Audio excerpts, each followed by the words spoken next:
Passagem curta, mas muito profunda, no capítulo 4 de 2º livro dos Reis, versículo 38 em diante. Poucos versículos. O texto sagrado conta assim para nós: Eliseu voltou para Gilgal. Eliseu, profeta de Deus, sucessor de Elias. Eliseu voltou para Gilgal, ponto. Havia fome naquela terra. Gilgal vive um tempo de fome. Gilgal é o nosso Brasil hoje. Gilgal é a nossa nação. Há uma fome de pão da terra, mas há uma fome do pão do céu. Há uma fome de afetos e carências. A fome está generalizada.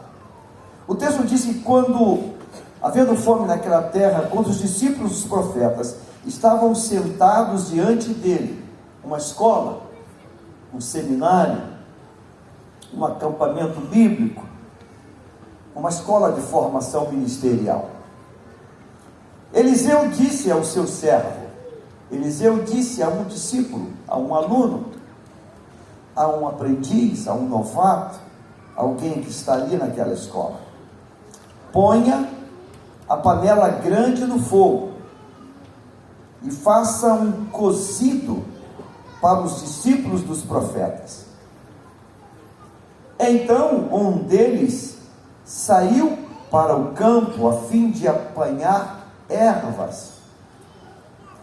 Ele achou uma trepadeira silvestre e, colhendo os frutos, encheu a sua capa com eles.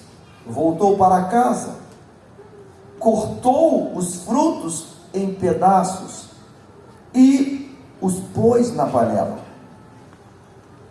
mesmo sem saber o que eram.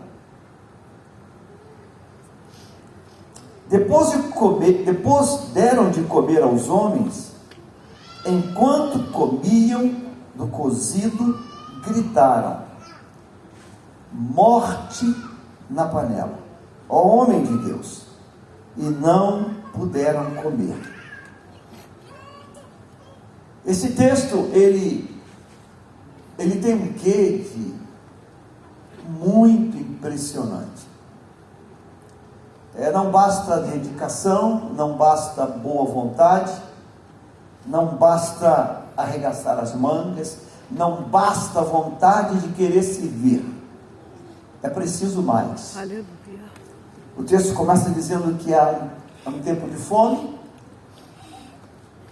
e aquela multidão de alunos que ali estão também diante do quadro da fome, e o profeta Eliseu diz para um servo que deve ser providenciada o rancho, a merenda, a sustância, a comida.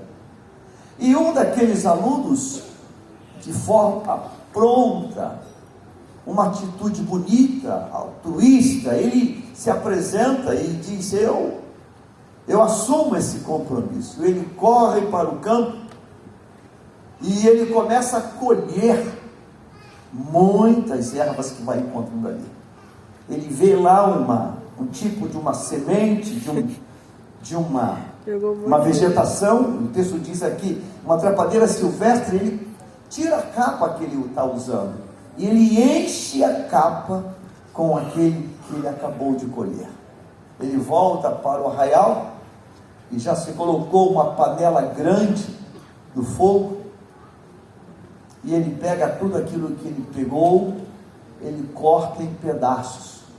É como alguém que corta uma cenoura, uma batata. Ele faz vários cortes pequenos, facilita o cozimento, e facilita a mastigação, e facilita o ato de cocção, de cozinhar aquele produto.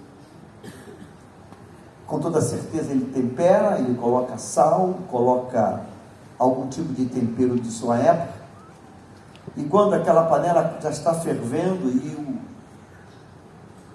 o perfume da comida já está exalando ali, então começam a servir. E cada um pega a sua porção. E cada um pega o seu prato, a sua bacia, a sua cuia, sua caneca. E todos agora estão com a comida. E quando o texto diz que enquanto comiam, é o que o texto vai dizer aqui agora. E pegou e encheu, cortou em pedaços, mesmo sem saber. Depois deram de comer aos homens. Aí entra esse advérbio, enquanto comiam. O elemento químico, ele produz uma reação no instante exato que a mastigação acontece e aquele produto desce para o estômago. E enquanto esse processo está sendo ativado, já começam a gritar: morte na panela, morte na panela. E aquele processo de alimentação, de mastigação, por causa dos gritos, ele é interrompido. Então quem vinha com a colher na boca parou, quem tinha colocado na boca colocou para fora, porque o pânico tomou conta. Morte. Já tem pessoas que estão passando mal. O texto diz que aquele processo é interrompido e o profeta vai entrar em cena, e nós não continuamos a leitura porque eu quero me ater de forma sucinta apenas essa primeira parte.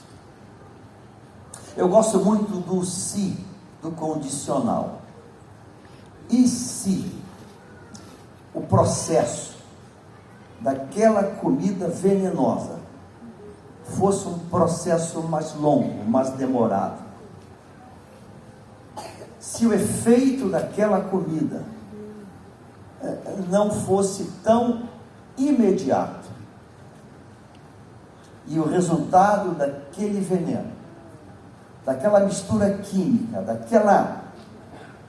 aquele bolo de comida no estômago, fosse produzir um resultado letal, horas depois, quantos estariam mortos naquele dia? Meu Deus. Talvez todos. Eu quero pegar esse texto e quero de forma muito específica falar para os queridos que estudaram a área bíblica, a teologia, o vocábulo, o panorama, todas as matérias que estão voltadas para o trabalho de Deus. Vivemos hoje talvez um dos piores momentos da sociedade organizada, sociedade humana. É o tempo do fim. E talvez um dos maiores ataques que a Bíblia aponta para nós, dentre todos os ataques, é dizer que nos últimos dias, o grande perigo seria o perigo do engano. Meu Deus. Hoje ouvimos falar de atualizar a Bíblia. E quando eu digo que devo atualizar a palavra, é porque eu estou dizendo que ela já não serve mais. Eu preciso atualizar o texto sagrado de Deus. Mas hoje já se fala também da hipergraça. É uma graça que vai além da graça. É uma graça que resvala a própria graça. E a gente, por não saber, pode estar ingerindo veneno. Meu Deus. O meu pedido hoje é que cada um que estudou nesse curso saia daqui com temor e tremor. Glória a Deus. Que aquilo que você ensina só pode produzir vida. Glória a Deus. Que aquilo que você for pregar só pode produzir milagres, maravilhas. Que ninguém saia, depois de uma palavra, de um estudo, de uma reflexão, saia confuso, do tipo: eu sempre pensei que isso era errado, mas o meu pastor pregando disse que não é bem assim. Não é bem isso que a palavra de Deus estava dizendo.